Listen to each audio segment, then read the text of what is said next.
Hey, everybody, and welcome back to Draft Week Edition, Draft Day Edition for when you're watching this, of the DLF Trade Show on the DLF YouTube channel. It is here. I am ready. We're not talking about any of it today, sort of. We will, I'm sure, We did that indirectly last be talking about it, but it has nothing to do with the players we selected because we sort of did that last week because this coming out on the morning of the draft doesn't give you a lot of time. Like, I'm very curious to hit up the DLF Trade Finder tomorrow during the draft to see how many trades went down from 8 a.m.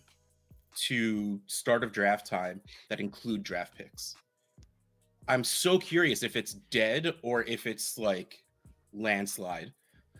Like, well, it's today. We might as well just wait to see who gets drafted. Or gotta make the moves before. Gotta make the moves before. Like, of course, those are two very different, and it could just be both. But I'm very, very curious to see how much movement happens of this year draft picks the day of the draft. 2 weeks ago, talking about second-year wide receivers, and it was a really good wide receiver class. So we were going to do part 2, timing of the draft. We figured we'd get a buy, sell out real quick. But now we're here. We're back for part 2 of second-year wide receivers.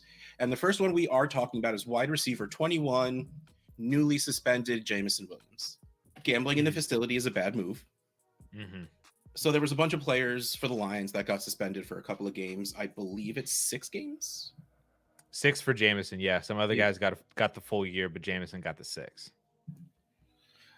I guess before we get into trades or anything, does this actually affect his Dynasty draft stock to you? Like, does this affect his value? No, it's just a 6 game. There's been many players that have been suspended. I mean, I think it's better that he's suspended rather than there was some sort of injury and he missed 6 games, And also, like, I tweeted, it was kind of a tongue-in-cheek tweet of like, oh, this gives him more time now to recover from his ACL injury, to make sure that that's like 100% strong. But, like maybe there's a little bit of truth to that, yes, I know that he did play at the end of the year last year, but did he really, if it gives him an extra, I mean, he played like 12 snaps, but if this gives him an extra month and a half to get strong, even more stronger than what he would have been at the start of the year. I mean, maybe more stronger. Yes. So no, this doesn't affect his dynasty value whatsoever. It's a 22-year-old wide receiver with first round draft capital that we essentially haven't seen playing yet. So I agree. I don't think I'm doing anything about it necessarily right now. Like, if I have him on my team, I'm not selling. If I don't have him, I don't think I'm using this as an opportunity to see if I can go get him. Unless I hear something from that person and they are just like, get this degenerate off my team, I'll be like, okay, assuming that they're willing to drop a price a little bit. All right, but let's get into the trades now. Like I said, wide receiver 21, 12-team super flex. We have the 106, Jameson Williams, and the 206 for the 103 and Deebo Samuel. That's an interesting trade. So 106 is about 350. Jameson Williams is 294, 206, 113. That's pretty respectable for a total of 755. The 103 is at 507, and Deebo still super strong at 407 for a total of 915. Who would you rather have, Jameson or Deebo? Deebo. Like that decidedly? Yeah, I mean, it's only like 100 points. It's like less than, like, would you pay Jameson and a mid to late second for Deebo? Well, here, Jameson in the 206 or Deebo? Yeah, I'd take Deebo. I think I was never the biggest Jameson Williams fan coming into the NFL. Nothing's changed. So I'd still take, like, I think Deebo has a higher floor and also a higher ceiling because he can have those spike weeks of, I mean, I guess Jameson Williams can do the exact same thing because they both, with the ball in their hands, they could do whatever they wanted. But I think just Deebo, I think he's just more talented with the ball in his hands than Williams, who is a little bit more reliant on just being faster than everybody else, Regardless, you're considering it. You're thinking about it. You're rationalizing the answer. It's not just like, oh, that's Deebo. Sure. And then the only other pieces in this trade are the 103 and the 106. Which you want the 103. So you want the 103. So regardless of if you're choosing Jameson, JMO and the 206 over Deebo, is it enough for those 3 picks? I'm going to say probably not. Yeah, this one's weird to me. Like this, like Jameson Williams' value was all over the place in the trade finder. Like I saw ones where he was like, he got shipped for a late second in a 1 quarterback league. And I'm like, weird. But then there's trades like this or other trades where it just seems like Jameson Williams is valued more as like a top 20 wide receiver. Yeah. Which I mean, he's wide receiver 21 in ADP. So there's people out there, obviously, to average that out that would put him inside the top 20.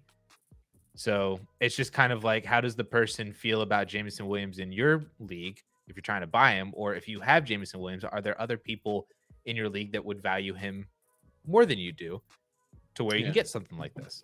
Yeah, this is very high on JMO, low on Debo. All right, this next one's also very interesting. I love that they're all, moving around in the draft also. The 107 and Jameson Williams for the 102. The 107 is at 371. Jameson at, this is 12-team 1 quarterback, sorry.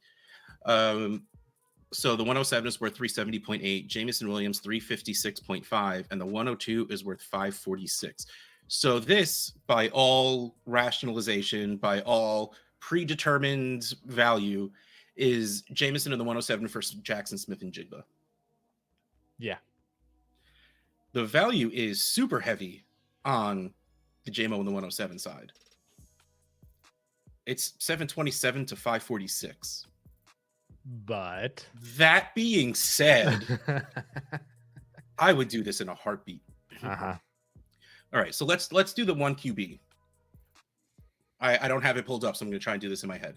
So you're going to have Bijan, Smith and Jigba, Gibbs, Addison, Charbonnet, and then what, like Johnston, Flowers, A-Chain area.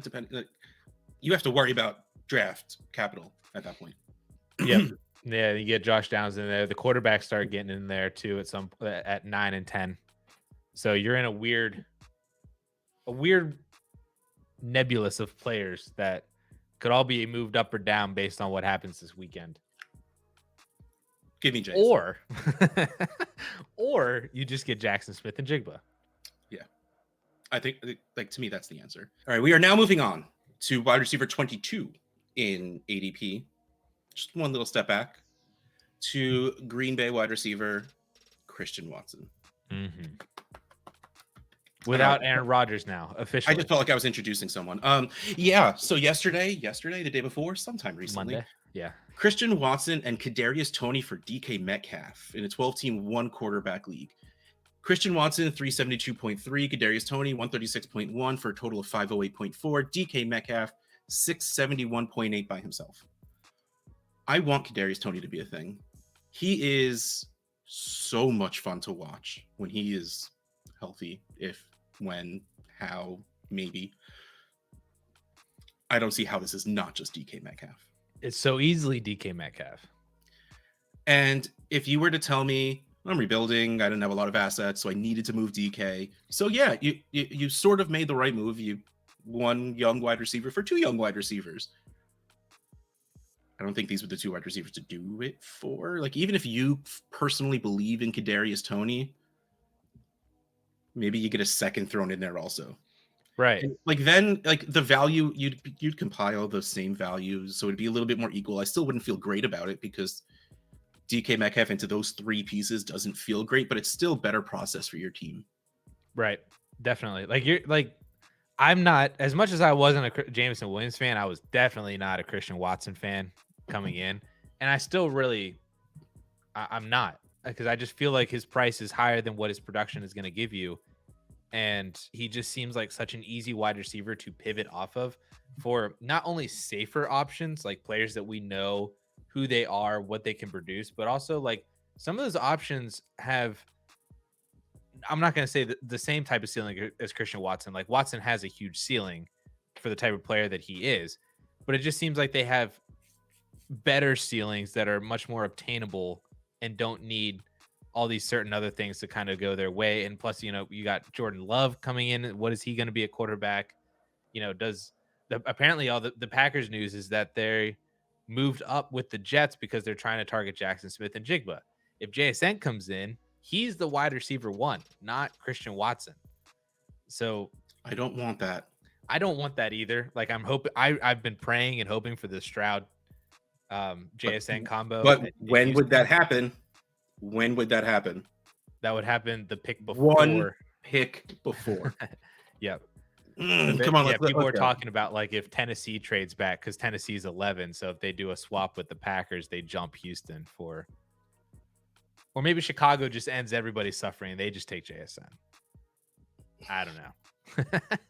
Wow, JSN and DJ Moore on the same team. Yeah, I don't want to think. I can't. Tonight's gonna be. I guess tomorrow night when we're recording, tonight when you're watching this is gonna be really, really fun. So. Okay, so yeah, again, I'm with the process, assuming it's the situation I said. Like, if you just did this because you don't like DK Metcalf, you still just should have gotten more. On the other hand, good for you for getting DK Metcalf for Watson and Kadarius Toney. Like, I don't want to just sound negative. Good for that other person. So the next trade we have for Christian Watson is 12-team Superflex, a very 2-point tight end premium. Mm-hmm. Like, I get it. It is literally 0.25 more than my Trade Addicts leagues, but it's just that saying that 2, it's like the difference between the 112 and the 201. It's just one pick, but it's like a world of difference. Yeah. One's the first. 1.75 to 2 is just like, whoa. Okay, so let's get into the trade. Mark Andrews and Christian Watson for Chris Olave and Geno Smith. Wow. Okay. So Mark Andrews coming in at 536.4. I can tell you right now, the analyzer does not put in that extra full point for that little premium click button. So Mark Andrews, half a point, right? It's just 0.5, yeah. Yeah. So Andrews should be more than 536. Just going to put it out there. Christian Watson, 294.9, total of 831.3. Chris Olave, 560. Geno Smith, I mean, I feel like 183 is a little disrespectful for Geno in a super flex league. I agree. So let's cancel out that Mark Andrews extra for the half a point PPR premium and just the disrespect on Geno. Okay, I like it. That makes life easier. But we're still talking 831 to 742. It's about 100-point difference. I guess my question is, who would you rather have, Mark Andrews or Chris Olave? Not to say that the other two in this trade are equal, but they are insanely close in points. They are 536.4 to 559.9. Again, not counting the fact that Andrew should be a little higher, but even still, value likely should be close. I think in a 2 tight end premium, I'd lean for the elite tight end asset over the. I mean, they're going to score pretty similarly, you know. But you know, no other tight ends. Well, I guess like 1 or 2 other tight ends might. In which case, that's what we call positional advantage. Right. Yeah. Yeah, it hurts to say, but I think I would take Andrews over Olave in full. But it's close. Premium. Yeah, it's very close though. The Geno Smith versus Christian Watson. So here's the thing. Before we started recording, we talked about me saying that the 109-ish is like the right area to start talking trade for Christian Watson. You did not agree. No, I thought it was a little closer to like 111, 112. What about Geno? I'd take Geno over Christian Watson. Yeah, it's probably not the right move, but I would. But that's also probably more direction. Like, this is 110-point difference in the calculator, in the analyzer. I don't think that's it. I think that's a lot. Yeah, I think it's also direction dependent too. Like if you have Geno Smith and you're rebuilding, I don't think Watson is a bad piece to get for him. I would love that. Yeah. If I want to move off, if I need to get young, if I want to, lightning in a bottle last year and all right, cool, ready to rebuild, I would send Geno and get Christian Watson, and I feel pretty good about that. Yeah, but I'd also feel good on the other side too. Like I've mentioned Geno Smith a couple times on this channel in the past couple of months about as a good buy low as like your QB3 in Superflex if you're competing, who has the potential to be like your QB2. Assuming Arizona does not trade out, which I have no idea. I haven't seen or read or heard anything, but like assuming they don't take a quarterback, that puts one of these 4 quarterbacks in Seattle's lap, which as a Seahawks fan, you should be hoping that they use that to their advantage and trade back, because 2 years with Geno right now isn't the worst thing in the world if you can get an extra first for next year, kind of thing.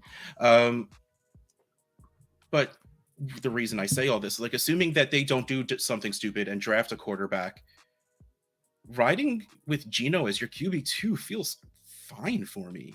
Like, I wouldn't For even need him 3. as my 3. Yeah, Oh, well, I mean, you're paying 3 prices. Oh, absolutely. But which is why I'm saying, cool, go do that, because I would absolutely be fine riding with Geno as my QB2, because I don't think he'll do as well as he did last year, but still, he was like the QB8 or something, like something ridiculous like that. So if he ends up as the 11 to 15, look at what you just spent. You'll feel great about that. So I'm there for that. So now that you keep talking about it, I still just I was with the premium, with the young wide receiver over the old quarterback. I was very easily about to say Andrews and Christian Watson, but I don't know what to say anymore. It's very close. I think basically these 2 trades, and there's a lot of trades in the trade finder too. Again, I'm not just like trying to cherry pick some trades to fit my personal agenda, but like Christian Watson, I think is overvalued right now based on a lot of the trades that I've seen in the trade finder very, very recently in the past week or so. Next, we have wide receiver 28 and George Pickens. Now, this is a very interesting one because this is pure hype value. I don't think all right, well, you're a Steelers guy. Have you seen enough to feel strongly on Pickens in any way, shape, or form either way? No. Outside of the one miraculous catch he makes every week that we all see. No, I'm not. But I feel like I'm the most like pessimistic Steelers fan there is out there on what this team is going to be, or at least how they're going to. I don't necessarily care about the team. I'm just talking about, like you said with Jameson, like we definitely didn't see anything. We know nothing more now than we did when he was drafted. I was glad to see him get on the field purely just to show that he's healing. I did not expect to see Jameson Williams on the field. It would have been cool, and I loved that his first catch was a touchdown. That's just the coolest thing ever. But like, we don't know anything more now than we did before, and I think we're still there with Pickens. Like, Pickens was very good. Pickens was lower ranked than he should have been, not because of on the field stuff, but I don't think we've seen anything that shows that the Steelers are all in on him, or that he is the guy, or that he's not. Like, we haven't seen anything. I mean, that's a lie. They brought in Allen Robinson, so clearly Pickens is just trash now. Yes. Yep. When Penn State and Steelers combined. Happens more often than you think. I know, and I love it. And it's going to happen again this year, too, when they take Joey Porter Jr., so. Yeah. Well, there's ties there also, right? Yep. So, okay. Let's go on to the trades. George Pickens straight up for a 24 first. That's actually a little surprising in a 24 Superflex league. 292.6 for Pickens. 24 first is 218.3. Honestly, like, I feel like this is probably more common than I would think. I mean, the leagues we have are very plugged in. They are very on Twitter a lot of the times because, I mean, let's face it, that's how I fill the Trade Addicts leagues. I fill them on Twitter. So I don't know if Pickens necessarily goes for a 24 first unless we see a direction that team is bringing themselves, which of course so much can still change in a year. But like, if someone's blowing their team up, you'd see it a little bit like, all right, they're going to be in the top half. So if they don't make the playoffs, I think it's going to be worth it. You have to tell yourself a story and believe in that story, and then try and maybe make a couple of trades with that team throughout the season that helps push that back to your side if they start doing a little too well. Exactly. That's not playing dirty. That is just playing smart. Man, okay, so the question then becomes, what does Pickens have to do going through this season to be worth more than just a random first for next draft? If he just has a decent season, is he worth more than let's just call it a mid, the 106 coming up? I don't think so. Like, I think he needs to have a season. Well, it's funny you word it that way because he is valued more than a 24 first right now.